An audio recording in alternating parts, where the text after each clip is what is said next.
Go for it. It is. Hey everybody! Welcome to Hallyu Zombie Drama Review. Woohoo! We're back.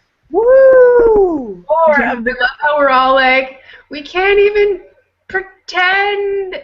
Okay, so The Greatest Marriage, episode 14. I'm sorry we're a week behind. This is all my fault. It happens. We're She had a good fine. reason. For very good reasons, so we're good. Not like we're missing out on a whole lot of excitement and oh my gosh, this is the best show ever. So whatever. We can catch up pretty easy. I think now we're at a point where everyone kind of knows what we're going to say, simply because this show doesn't give us anything else to say. It just keeps doing the same damn thing over and over every single week. It's like, what is there left to say? I mean, we have things to say, but really, it's always going to be the same as long as they keep doing the same thing. What I'm do you? just here for the comments. Don't mind me. I'm gonna eat this popcorn. No. They're all stupid. They all keep doing the same stupid thing over and over and over and over and over. And they want to blame everybody else but themselves. And they can't make up their minds and they can't stick with anything. And we're going to settle. Then we're going to go to court. No, we're going to settle. No, we're going to go to court again. Just. What's gonna happen though is this show, we're gonna roll up to the last 10 minutes of the very last episode, and somebody is gonna get a clue and figure out, wait, you mean I'm responsible for my own stuff, and the world is gonna explode? Oh my gosh.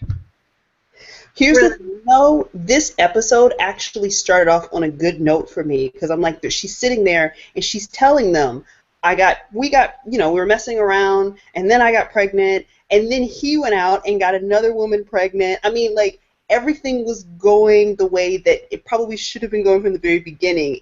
And basically, they were saying, okay, fine, she said that she didn't have an actual father for the child, but here's the reasons why, and it makes total sense. And I'm like, yes, exactly. The entire, what was it, a hearing? I guess it was presenting arguments. I don't know what it was, but I'm like, everything was making sense, and people were agreeing with her, telling her, yes, you made the right choice. And then it all went downhill after that. I do not understand why everybody in the entire country needs to string this woman up because she had a kid without being married.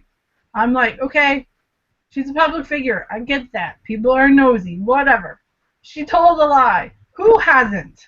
Okay? It's not like the entire country is going to explode because she told a lie because she didn't want the world to know who the father of her kid was. Hold up, let me grab my Guy popcorn. is a total dork, okay? He's not worth mentioning because he has no value whatsoever. He's just here to make life miserable for everybody. So why all of a sudden does all these people who are like, yay, go you, woman power, are now like, you need to be kicked out of the country, or you can't be allowed to be kicked out of the country because we need to stay here and beat the crap out of you every day for the rest of your life because you are human. And Because what is this roller coaster without a few more hills? Although, I think we just went away from hills and straight for corkscrews. we just got loops and loops and loops of all kinds of stupidity going on. There are no more hills. It's just constantly screwed up. I mean, Like, oh, by the way, in case you thought you knew what gravity was, nope. yeah, but it's like we have loops and corkscrews and all those other things, but it still feels like we're in the exact same place we were from like episode 1. Like we don't really go anywhere. Nothing really. No one has learned anything. No one has become a better person. If No. anything, they're just getting worse. So what's the I point? want this little kid to, like, one day become a mini Pedro and just be like, hey, world, by the way. Honestly, Having that. 'Cause look I'm at okay with I'm okay with anyone becoming a Pedro in any way, shape, or form because he's practically perfect. But I will say, him. if I have to see that kid cry one more time, I mean, I'm sorry, I know he's a child, but it's the squinching of the face. It just, oh, God, just, oh, I know he's He a ugly child. cries because he's a child actor and that's all he knows how to do. He ugly cries. Ugly cry, and it's so bad.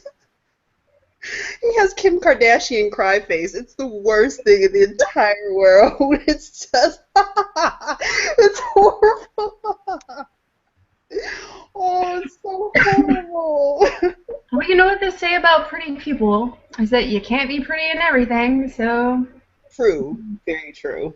I mean, I guess I'm just confused because they're trying. It seems like they're trying to make it so that eventually there will be some kind of established relationship between Chadan and his father and everything else in between. But at the end of it, because they're trying to make him, he was crying when Chadan was crying, and the whole big thing. And I guess we're supposed to have sympathy, but it seems like they try to do that with all of these characters. Like at one point, they try to give them some kind of humanity, but it doesn't make sense because they have made them all so horrible all the way along the way. So I'm like, I still don't understand. I'm like, how am I supposed to actually sympathize with anyone when they have just made horrible decisions? I mean, I know we're human, but at the end of the day, a lot of these characters, they make horrible decisions and they know it's wrong and they feel bad, but they still do it. It's like, I can't feel sorry for you. I can't invest in you because you do things that you know are wrong and you continue to do them. It's like, if you know they're wrong, then don't do them. Like, I cannot sympathize with any of them.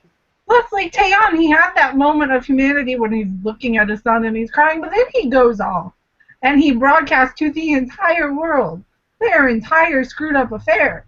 And now he's like, oh my gosh, I feel bad because she's getting ripped to shreds. I'm like, you did this on purpose. Exactly. You have no place and no reason and no right whatsoever to feel bad because you are the reason she is suffering. You have been the reason she is suffering from the very beginning. So even if he has moments where he's like, oh, I feel bad, he never stops the crap that he's doing. He just does it more, and he does it worse. So there is no room for sympathy for him anymore. There's no place for him to be justified and made into a good person because he is not. To his very core, he is a horrid, wretched product of his parents, and he will never be anything else. Never. No. You know what this reminds me of, and you guys are probably both going to laugh a lot at this, but this legit reminds me of that children's book, which is basically the reverse of the Three Little Pigs, telling it from the Big Bad Wolf story, like from his side about how he was victimized by these pigs, and that's why he went off and went bad and like kept harassing them. And I'm like, dude, this reminds me of that book. And as much as I wanted to feel bad for the wolf, I couldn't feel bad for the wolf.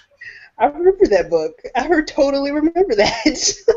Yeah, there is no room to feel bad for any of these wolves because they're all wolves and they all suck.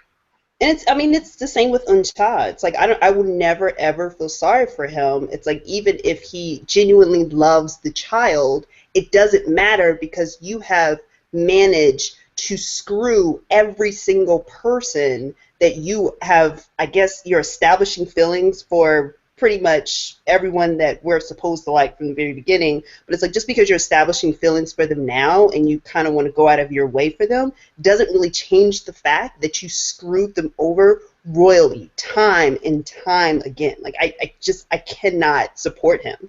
I can't even believe that he actually has genuine feelings for anyone other than himself. True.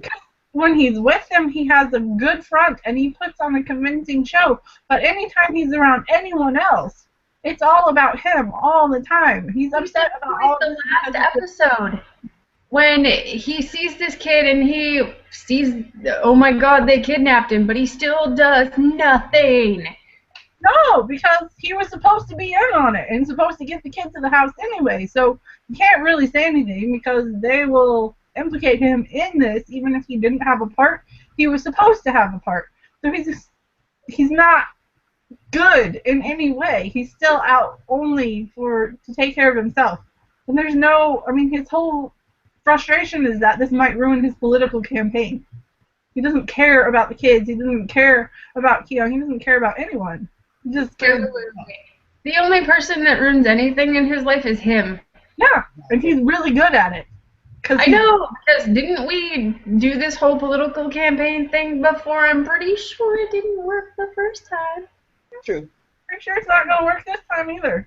And if it does, I will be flipping all kinds of tables because no dude deserves his position. It's just whatever. No. I'm at this point now I'm so insane by this show. I can't even talk anymore. No, I'm at this point now where I'm like, by the time this show ends, I don't expect to actually walk away liking anyone except Pedro. And even then, I feel like I'm going to be mad at him if he actually decides to have a full-out relationship with Sun Yo, which I think he will. Because at the end of the day, it's like, Pedro doesn't even, like, you don't deserve to be put in a position to deal with her or her crazy family. Because even with Sun Yo, it's like she will acknowledge that everything they're doing is insane, but she still participates in it. So you're just as bad. So I can't even, at this point, it's like, next week looks pretty good, actually. It looks like it's especially crazy, but I've never felt this way about characters where I'm just kind of like, I hate you so much. I That know. woman is a whole lot of, oh yeah, I knew he was going to commit murder, but you know. I love how instead of trying to solve their problems and own up to their mistakes and work things out, they're like, let's just run away to America because that solves everything. We'll just go and we'll go immigrate somewhere and we'll just live our lives somewhere else. I'm like, really? That's your grand solution to everything is to just run away? I'm like, why don't we all adopt this philosophy and just move halfway around the world and life sucks? My volunteer is tribute. That's right. Why not? Sounds like a plan. But my life's not nearly as screwed up as the people in this show. So, hey, you'll find me in Korea next time we broadcast. Because apparently that's how you deal with life's crap, is you just move around the world. We got this, man. We're good. Good. I know how to solve all of life's problems now. I'm hopping on a plane. Yeah, exactly. Crap, I shrunk on my sweater. I need a ticket. Let's go. Right? Let's go.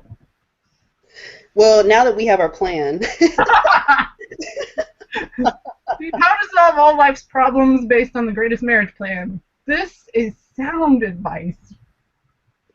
It was kind of the same advice I gave you earlier now that we think about it. It works. I think we should try it.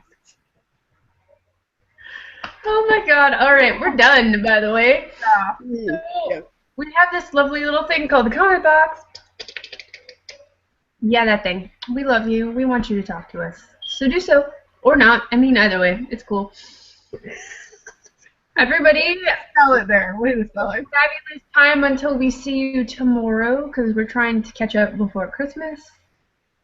Yeah. Fingers crossed. Ooh, yay. Cross all the appendages. Everybody, cross them. Crossing. Can't. Alright, so we'll see you all next time. Let us know what you think about the insanity. Bye! Bye.